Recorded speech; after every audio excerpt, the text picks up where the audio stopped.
بسم اللہ الرحمن الرحیم۔ سامعین کرام، آپ سن رہے ہیں عمران سیریز کا ناول پرنس ونچل، جس کے مصنف ہیں مظہر کلیم ایم اے، اور یہ اس سلسلے کی قسط نمبر 5 ہے۔ مجھے امید ہے آپ کو میری یہ کاوش پسند آ رہی ہوگی۔ آپ نے اگر ابھی تک میرا چینل کہانی گھر سبسکرائب نہیں کیا تو ابھی میرے چینل کو سبسکرائب کر کے بیل آئیکن پر کلک کر دیجئے تاکہ آنے والی ہر نئی کہانی کی اطلاع بر وقت آپ تک پہنچ سکے۔ ابھی تم نہ جانے میری کس کس ادا کی داد دو گے۔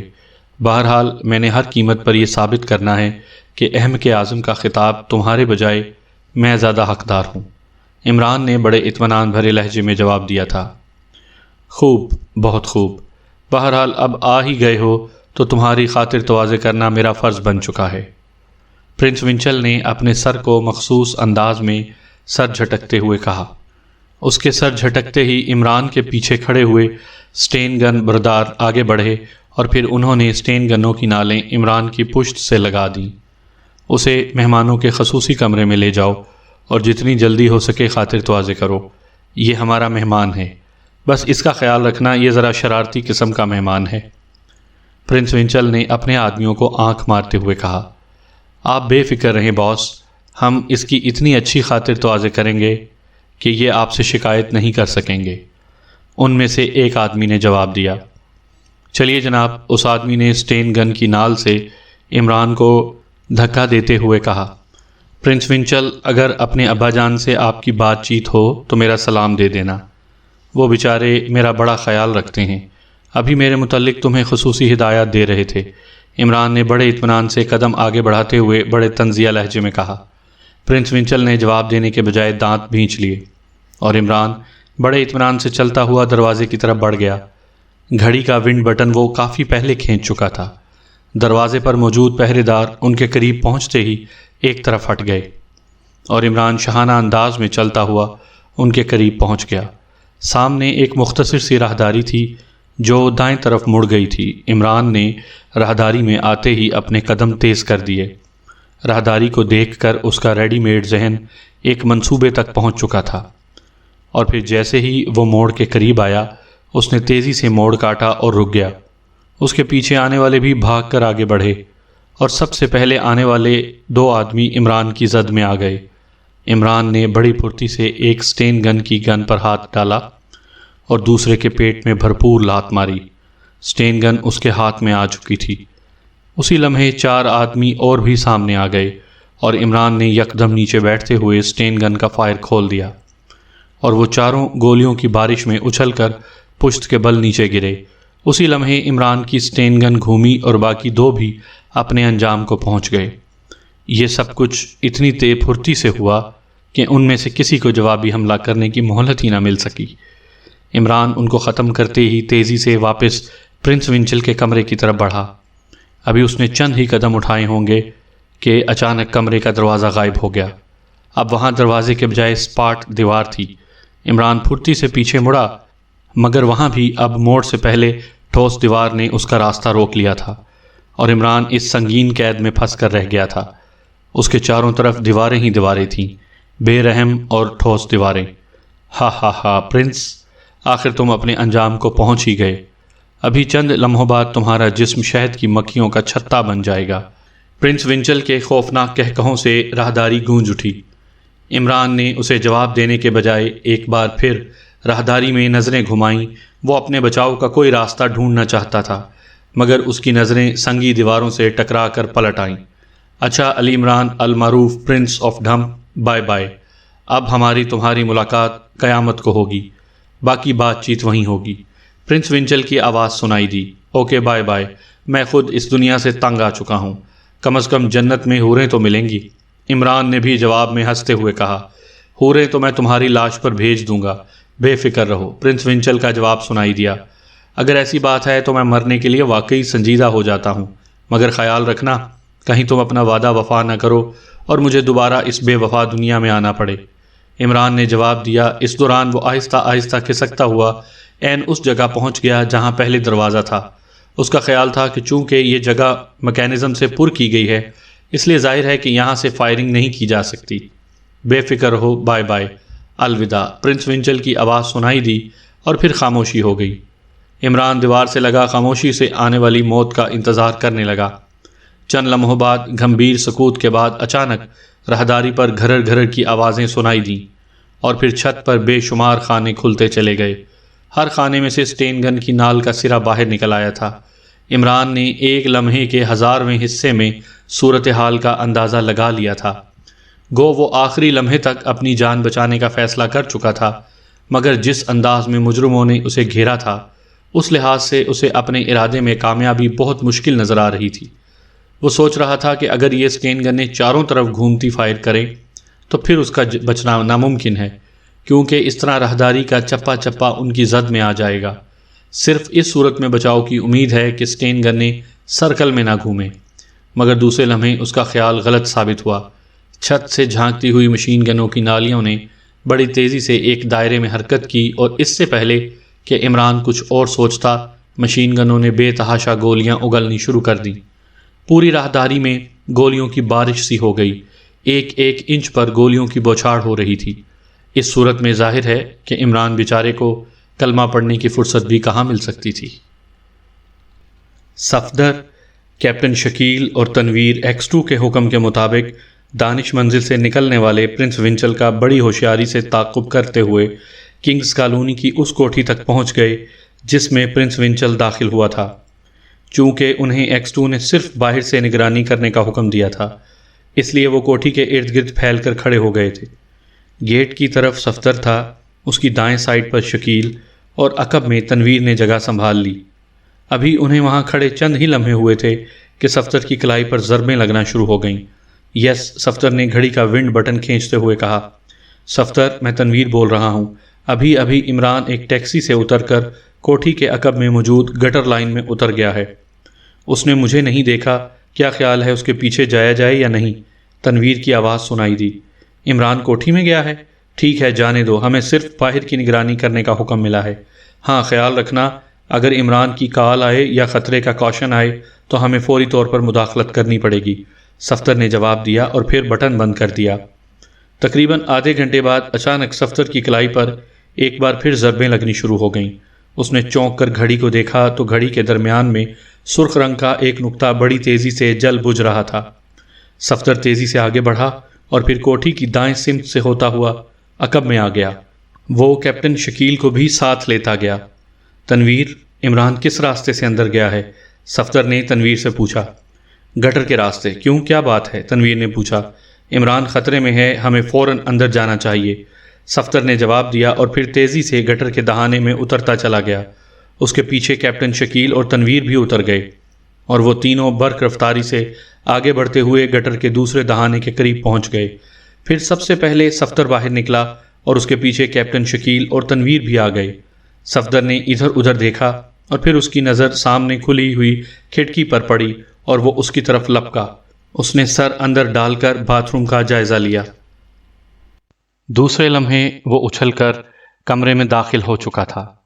پھر جب تک صفدر اندرونی دروازے تک پہنچتا، کیپٹن شکیل اور تنویر بھی باتھ روم میں داخل ہو چکے تھے۔ صفدر نے دروازے پر ہلکا سا دباؤ ڈالا، کمرہ خالی ہی محسوس ہو رہا تھا۔ صفدر نے ان دونوں کو اپنے پیچھے آنے کا اشارہ کیا اور پھر وہ تینوں یکے بعد دیگرے جھپٹ کر کمرے میں داخل ہو گئے۔ کمرے میں داخلے کے وقت جیبوں میں موجود ریوالور ان کے ہاتھوں میں آ چکے تھے، مگر جیسے ہی وہ کمرے کے اندر پہنچے ایک کرخت آواز ان کے کانوں سے ٹکرائی، ہینڈز اپ، اور وہ تینوں ٹھٹک کر رک گئے۔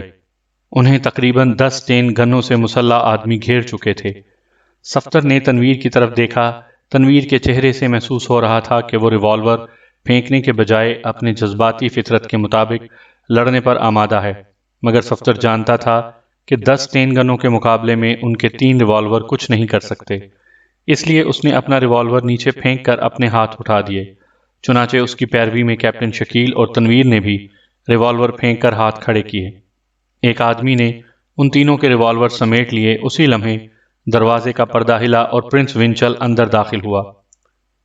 خوش آمدید دوستو، مجھے پورا یقین تھا کہ آپ لوگ ضرور آئیں گے، اس لیے میں نے آپ کے استقبال کا مکمل بندوبست کر لیا تھا۔ تمہارا پرنس اس وقت موت کے جال میں پھنس چکا ہے اور میں چاہتا ہوں کہ تم بھی اسے موت کے خونی پنجے میں جاتا ہوا اپنی آنکھوں سے دیکھ لو، تاکہ تمہیں معلوم ہو سکے کہ تم جس آدمی کے باڈی گارڈ ہو وہ ہمارے مقابلے میں کتنا حقیر اور بے بس ہے۔ پرنس ونچل نے بڑے فخریہ لہجے میں کہا۔ وہ تینوں خاموش کھڑے رہے۔ اس وقت بھلا وہ کیا کہتے؟ ان تینوں کو اپر گیلری میں لے آؤ، پرنس ونچل نے کہا، اور پھر تیز تیز قدم اٹھاتا ہوا دروازے سے باہر نکل گیا۔ چلو، اور خبردار، اگر کوئی غلط حرکت کی تو بھون کر رکھ دیں گے، ایک سٹین گن بردار نے کہا۔ اور پھر وہ ان کا محاصرے میں چلتے ہوئے دروازے سے باہر نکلے۔ یہاں ایک چھوٹا سا کمرہ تھا۔ ان کے کمرے میں جاتے ہی کمرہ کسی لفٹ کی طرح اوپر چڑھتا چلا گیا۔ تھوڑی دور اوپر جا کر کمرہ رک گیا اور وہ تینوں کمرے سے باہر آ گئے۔ یہاں ایک طویل راہداری تھی اور وہ یہ دیکھ کر حیران رہ گئے کہ راہداری کے فرش پر جگہ جگہ چھوٹی چھوٹی بے شمار مشینیں فٹ تھیں، جن میں مشین گنیں نصب تھیں، اور ان کی نالیوں کا رخ فرش کی طرف تھا۔ ایک سائڈ پر ایک کافی بڑی مشین موجود تھی جس میں دو بڑے بڑے لیور تھے۔ یہ شاید کنٹرولنگ مشین تھی۔ پرنس ونچل اس مشین کے سامنے کھڑا تھا۔ ان تینوں کو بھی اس مشین کے ساتھ ہی دیوار کے ساتھ کھڑا کر دیا گیا، اور سٹین گن بردار ان کے سامنے والی دیوار کے ساتھ کھڑے ہو گئے۔ ان کی سٹین گنوں کا رخ ان تینوں کی طرف ہی تھا۔ پرنس ونچل ہاتھ میں چھوٹا سا مائک پکڑے باتوں میں مصروف تھا۔ وہ بڑے طنزیہ انداز میں کہہ رہا تھا، حوریں تو میں تمہاری لاش پر بھیج دوں گا، بے فکر رہو۔ اور دوسری طرف سے آنے والی آواز سن کر وہ چوکنے ہو گئے، کیونکہ دوسری طرف سے آنے والی آواز عمران کی تھی۔ اس کی بات سن کر پرنس ونچل نے کہا، بے فکر رہو، بائے بائے، الوداع۔ پرنس ونچل کے لہجے میں بے حد تلخی تھی، اور پھر اس نے بڑی معنی خیز نظروں سے صفدر، کیپٹن شکیل اور تنویر کی طرف دیکھتے ہوئے مشین کا ایک بٹن دبا دیا۔ بٹن دبتے ہی فرش پر نصب مشینیں حرکت میں آ گئیں۔ فرش پر جہاں جہاں مشینیں فٹ تھیں، خانے کھل گئے اور مشین گنوں کی نالیں فرش سے نیچے ان خانوں میں اتر گئیں۔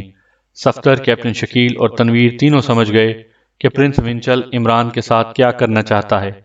چنانچہ انہوں نے ایک دوسرے کو معنی خیز نظروں سے دیکھا، اور پھر انہوں نے آنکھوں ہی آنکھوں میں فیصلہ کر لیا۔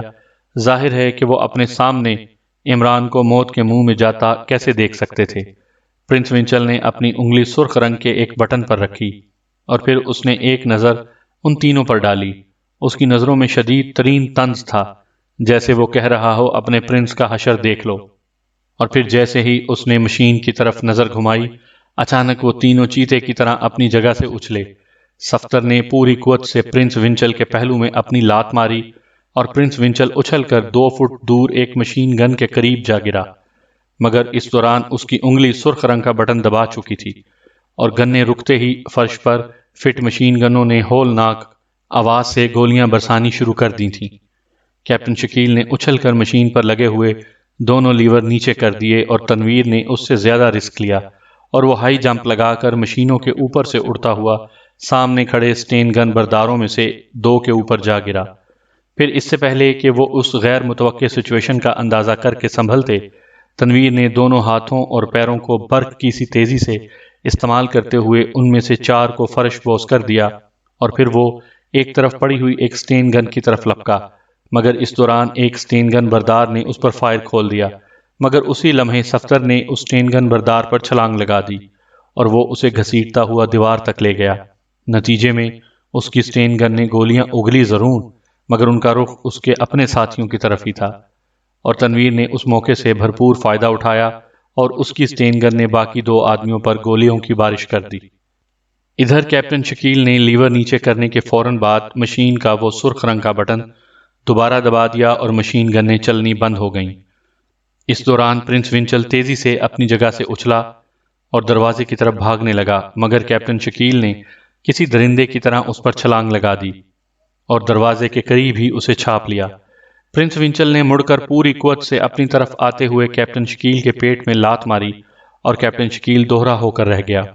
پرنس ونچل نے دونوں ہاتھوں کو جوڑ کر پوری قوت سے رکوع کے بل جھکے ہوئے کیپٹن شکیل کی گردن پر وار کرنا چاہا، مگر کیپٹن شکیل نے جھکے جھکے کسی لڑاکے مینڈھے کی طرح اس کے پیٹ میں ٹکر ماری، اور پرنس ونچل پشت کے بل دروازے کی دہلیز پر جا گرا۔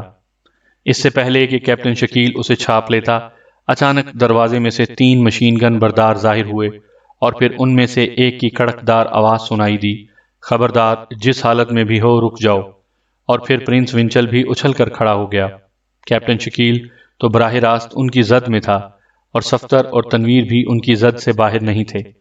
اس وقت ان دونوں کی پوزیشنیں ایسی تھیں کہ اگر وہ ان دونوں حملہ آوروں پر فائرنگ کرتے تو گولیاں پہلے درمیان میں موجود کیپٹن شکیل کو چاٹ جاتیں، اور چونکہ کیپٹن شکیل خالی ہاتھ تھا اس لیے وہ اپنی جگہ بے بس ہو گیا تھا۔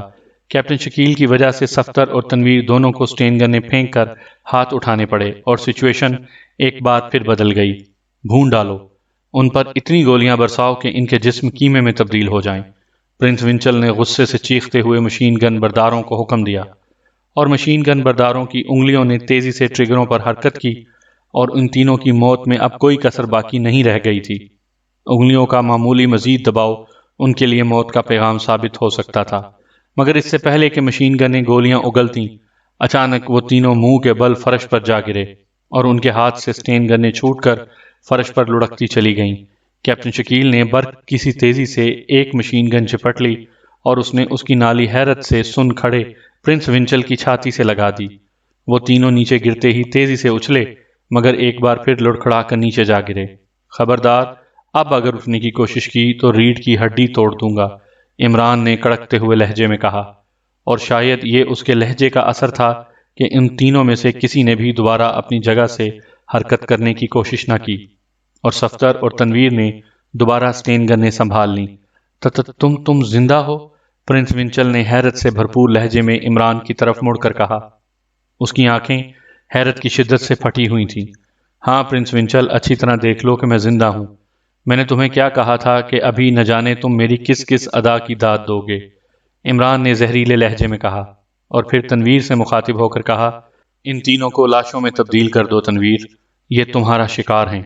اور تنویر کو تو ایسا موقع خدا دے، اس سے پہلے کہ عمران کی بات ختم ہوتی اس نے ٹریگر دبا دیا، اور وہ تینوں فرش پر پڑے پڑے مینڈکوں کی طرح گولیوں کی بارش میں چند لمحے اچھلتے رہے اور پھر ٹھنڈے پڑ گئے۔ اب بتاؤ پرنس، تمہارا کیا حشر کیا جائے؟ جلد بتاؤ، عمران نے تلخ لہجے میں پرنس ونچل سے مخاطب ہو کر کہا۔ مگر تم زندہ کیسے بچ نکلے؟ پرنس ونچل نے اس کی بات کا جواب دینے کے بجائے الٹا سوال کر دیا۔ شاید اسے عمران کے اس طرح بچ نکلنے پر ابھی تک یقین نہیں آ رہا تھا۔ تمہیں شاید میرے زندہ بچ رہنے کا یقین نہیں آ رہا۔ سنو پرنس، جیسے ہی چھت سے گولیوں کی بارش ہوئی اس کے ساتھ ہی راہداری کا دروازہ بھی کھل گیا، اور چونکہ میں اس جگہ پشت لگائے کھڑا تھا اس لیے جیسے ہی راہداری کا دروازہ کھلا میں پشت کے بل دوسری طرف جا گرا۔ ویسے اگر دروازہ کھلنے میں چند لمحے کی دیر ہو جاتی تو یقیناً اب تک میں جنت میں حوروں سے شتر غمزوں میں مصروف ہوتا، عمران نے جواب دیا، اور پرنس ونچل سمجھ گیا کہ ایسا کیوں کر ہوا۔ کیپٹن شکیل نے بٹن دباتے ہی لیور گرا دیے تھے، اور ان لیوروں کے گرتے ہی دونوں طرف کی دیواریں اپنی جگہ سے یقیناً ہٹ گئی ہوں گی۔ اب تک اسے ان لیوروں کے گرنے کا احساس نہیں ہوا تھا۔ ٹھیک ہے، میں مانتا ہوں کہ بہرحال تم خوش قسمت ترین انسانوں میں سے ایک ہو۔ اگر تمہارا ساتھی چند لمحے اور لیور نہ گراتا یا میں ان تینوں کو وہیں دوسرے کمرے میں ہی ڈھیر کر دیتا تو مجھے یہ وقت نہ دیکھنا پڑتا، پرنس ونچل نے مایوسانہ لہجے میں کہا۔ میری خوش قسمتی تو خیر شک و شبہ سے بالا تر ہے، مگر اب تمہاری خوش قسمتی مشکوک ہے، اس لیے بہتر یہ ہے کہ میں اب جو کچھ پوچھوں اس کا صحیح صحیح جواب دے دو، ورنہ یاد رکھو بعد میں تم نے موت کی دعائیں مانگنی ہیں اور تمہاری دعائیں قبول نہیں ہوں گی، عمران نے انتہائی سخت لہجے میں کہا۔ تم کیا پوچھنا چاہتے ہو؟ پرنس ونچل نے دانت بھینچتے ہوئے کہا۔ یہی کہ تمہارا اصل مشن کیا ہے، عمران نے سوال کیا۔ میرا اصل مشن یہ ہے کہ میں نے احمق اعظم کا الیکشن جیتنا ہے، پرنس ونچل نے مسکراتے ہوئے کہا۔ عمران چند لمحے سخت نظروں سے پرنس ونچل کو دیکھتا رہا، پھر اس نے اپنے ساتھیوں سے مخاطب ہو کر کہا، تم دونوں باہر جا کر پہرا دو، اس کمرے میں موجود تمام سامان بھی سمیٹ کر لے جاؤ۔ یہاں جو کچھ بھی ہو اس میں نہ تم نے مداخلت کرنی ہے اور نہ کسی کو مداخلت کرنے دینا، تاکہ میں اطمینان سے پرنس ونچل کو احمق اعظم بنا سکوں، عمران نے اسپاٹ لہجے میں ان تینوں سے مخاطب ہو کر کہا، اور وہ تینوں خاموشی سے تمام سٹین گنیں اٹھائے کمرے سے باہر نکل گئے۔ اب کمرے میں صرف عمران اور پرنس ونچل باقی رہ گئے تھے۔ عمران بھی خالی ہاتھ تھا اور پرنس ونچل بھی، وہ دونوں ایک دوسرے کے سامنے کھڑے ایک دوسرے کو گھور رہے تھے۔ دیکھو عمران، خواہ مخواہ اپنی انرجی ضائع مت کرو، میں تسلیم کرتا ہوں کہ مجھے شکست ہو چکی ہے، اس لیے میں رضاکارانہ طور پر تمہارے ملک سے واپس جانے کے لیے تیار ہوں، ورنہ دوسری صورت میں تم مجھ پر کوئی چارج نہ لگا سکو گے اور نہ ہی تشدد سے تم مجھ سے کچھ اگلوا سکو گے، اس لیے بہتر ہے کہ ہم شریفانہ طور پر الگ ہو جائیں۔ پرنس ونچل نے قدرے نرم لہجے میں تجویز پیش کرتے ہوئے کہا، میرے سوال کا جواب دو کہ تمہارا میرے ملک میں اصل مشن کیا تھا۔ اگر تم نے میرے سوال کا صحیح جواب دیا تو پھر میں تمہاری تجویز پر غور کروں گا۔ عمران نے دانت بھینچتے ہوئے کہا، تمہاری مرضی، بہرحال میں نے تمہیں اچھی آفر دی تھی، اگر تم نہیں مانتے تو تم دیکھ لو گے کہ پرنس ونچل تمہارے لیے لوہے کا چنا ثابت ہوگا۔ پرنس ونچل نے اچانک بجلی کی سی تیزی سے عمران کی کن پٹی پر مکہ مارنا چاہا۔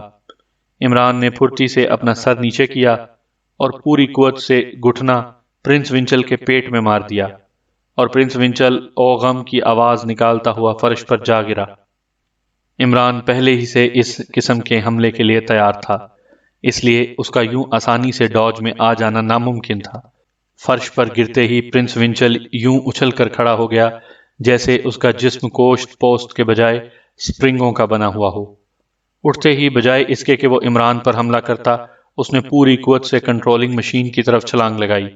عمران کے لیے اس کا یہ اقدام قطعی غیر متوقع تھا، اسی لیے وہ پہلے تو چند لمحوں کے لیے ٹھٹکا، مگر پھر اس نے بھی دوڑ کر پرنس ونچل کو اس اقدام سے باز رکھنا چاہا، مگر پرنس ونچل کے لیے اتنا موقع کافی تھا۔ کنٹرولنگ مشین کا جھٹکے سے ایک لیور اونچا کیا اور پھر انتہائی پھرتی سے 2 بٹن دبا دیے۔ لیور اونچا ہوتے ہی کمرے میں موجود تمام مشین گنیں یکدم عمران کی طرف سیدھی ہو گئیں، اور ابھی عمران راستے ہی میں تھا کہ ان مشین گنوں نے بے تحاشا گولیاں اگلنا شروع کر دیں۔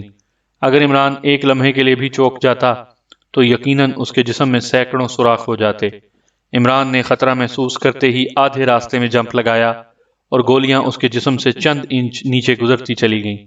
پرنس ونچل نے تیزی سے لیور کو کنٹرول کر کے مشین گنوں کا رخ اونچا کرنا چاہا، مگر عمران بھلا اب اسے اتنا موقع دینے والا کب تھا۔ وہ اچھل کر پرنس ونچل پر آ پڑا اور پرنس ونچل کو لیتا ہوا مشین کی دوسری طرف دیوار سے جا ٹکرایا۔ مشین گنیں مسلسل گولیاں اگل رہی تھیں اور ان سب کا رخ دروازے کی طرف تھا۔ اب تیار ہو جاؤ پرنس، تم نے اپنا بھرپور داؤ استعمال کر لیا ہے، عمران نے اسے دیوار سے رگڑتے ہوئے انتہائی تلخ لہجے میں کہا۔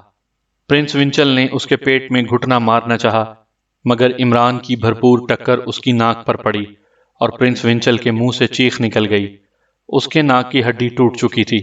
عمران نے اس کی گردن کو جھٹکا دینا چاہا اور پرنس ونچل اچھل کر مشین سے ٹکراتا ہوا نیچے فرش پر جا گرا، اور پلک جھپکنے میں عمران نے اسے ایک بار پھر چھاپ لیا اور دوسرے لمحے پرنس ونچل کے منہ سے انتہائی خوفناک اور درد میں ڈوبی ہوئی چیخ نکلی جب عمران نے اپنی انگلی کے ایک ہی جھٹکے سے اس کی دائیں آنکھ باہر نکال دی تھی۔ پرنس ونچل نے دیوانہ وار عمران کو اپنے سے علیحدہ کرنے کے لیے ہاتھ پیر چلانے شروع کر دیے، مگر اب عمران کے سر پر بھی جنون طاری ہو چکا تھا۔ اس نے پوری قوت سے پرنس ونچل کے دائیں بازو کو جھٹکا دیا اور چٹخ کی آواز کے ساتھ اس کے بازو کی ہڈی بھی ٹوٹ گئی۔ اب پرنس ونچل مچھلی کی طرح تڑپ رہا تھا۔ مشین گنیں ابھی تک گولیاں برسا رہی تھیں اور سامنے والا دروازہ اور دیوار ان گولیوں سے چھلنی ہو چکے تھے۔ عمران ایک جھٹکے سے پرنس ونچل سے علیحدہ ہوا اور پھر اس نے کنٹرولنگ مشین کے بٹن آف کر دیے۔ بٹن آف ہوتے ہی مشین گنیں رک گئیں۔ اب کمرے میں صرف پرنس ونچل کی دردناک چیخیں ہی گونج رہی تھیں۔ اب بتاؤ پرنس ونچل، تمہارا اس ملک میں اصل مشن کیا تھا، ورنہ یاد رکھو دوسری بار میں اس وقت پوچھوں گا جب تمہارے جسم کی تمام ہڈیاں ٹوٹ چکی ہوں گی۔ عمران نے اس کی ٹانگ دوہری کرتے ہوئے کہا۔ اس کا لہجہ اتنا صفاقانہ تھا کہ پرنس ونچل کی اکلوتی آنکھ میں خوف کی لہر دوڑتی صاف نظر آ رہی تھی۔ تم ظالم ہو، بے حد ظالم، تم مجھے ٹکڑے ٹکڑے کر دو، میں تمہیں کچھ نہیں بتلاؤں گا اور تم پرنس ونچل کے ہاتھوں نہیں بچ سکو گے، تمہارا حشر عبرتناک ہوگا۔ پرنس ونچل نے کراہتے ہوئے کہا، اور تم تو بہت رحم دل ہو جو مجھے مشین گنوں سے بھوننے لگے تھے، میں نے تو ابھی ہاتھ ہی استعمال کیے ہیں اور تم یقین رکھو پرنس ونچل کے ہاتھ اس قابل نہیں رہیں گے کہ عمران پر اٹھ سکیں۔ عمران نے طنزیہ لہجے میں جواب دیا اور پھر ایک جھٹکا دے کر اس کی پنڈلی کی ہڈی توڑ دی۔ پرنس ونچل کے منہ سے ایک چیخ نکلی اور وہ ایک بار پھر ماہی بے آب کی طرح تڑپنے لگا اور عمران نے اس کا دوسرا بازو پکڑ لیا۔ ٹھہرو ٹھہرو، مجھے گولی مار دو، مجھے اس طرح مت مارو۔ پرنس ونچل نے ڈوبتے ہوئے لہجے میں کہا، بتاؤ تمہارا مشن کیا ہے؟ عمران نے سخت لہجے میں پوچھا۔ میرا مشن تمہیں الجھانا تھا۔ اصل مشن کا پرنس ونچل کو پتا ہوگا، مجھے بالکل معلوم نہیں، پرنس ونچل نے ہکلاتے ہوئے کہا، اور پھر بے ہوش ہو گیا۔ شاید تکلیف کی شدت اس کی برداشت سے باہر ہو چکی تھی۔ اس کے شاید تصور میں بھی نہیں تھا کہ عمران اس حد تک جا سکتا ہے۔ عمران اس کی بات سن کر حیرت زدہ ہو گیا۔ پرنس ونچل کی بات نے اسے شدید ذہنی جھٹکا پہنچایا تھا، اور وہ سوچ رہا تھا کہ اگر پرنس ونچل کی بات صحیح ہے تو پھر زندگی میں پہلی بار کسی مجرم کے ہاتھوں احمق بن گیا تھا۔ اس نے ایک لمحے کے لیے اپنے سر پر ہاتھ پھیرا اور پھر دوسرے لمحے بے ہوش ہونے والے پرنس ونچل کے گال پر تھپڑ جڑ دیا۔ تھپڑ میں اتنی شدت تھی کہ پرنس ونچل دوبارہ ہوش میں آ گیا۔ اس کے منہ سے کراہ نکلی، اگر تم پرنس ونچل نہیں ہو تو کون ہو، اور پرنس ونچل کہاں ہے؟ جلدی بتاؤ، عمران نے انتہائی سخت لہجے میں پوچھا۔ ایک صورت میں بتاؤں گا، اگر تم وعدہ کرو کہ مجھے گولی مار دو گے۔ اس حالت میں زندہ رہنے سے مر جانا بہتر ہے، پرنس ونچل نے اٹکتے ہوئے لہجے میں کہا۔ ٹھیک ہے، میں وعدہ کرتا ہوں، عمران نے صفاق لہجے میں کہا۔ میں پرنس ونچل کا جڑواں بھائی ایلس ونچل ہوں۔ ہم دونوں کی شکل اتنی ملتی ہے کہ لوگ ہمیں پہچان نہیں سکتے۔ میرا بھائی جان ونچل ہی ہمارے گروہ کا سربراہ ہے۔ ہم دونوں نے دھوکہ دینے کے لیے علیحدہ علیحدہ گروہ بنائے ہوئے ہیں۔ ہمیشہ سامنے میں رہتا ہوں، میرا بھائی انڈر گراؤنڈ رہتا ہے۔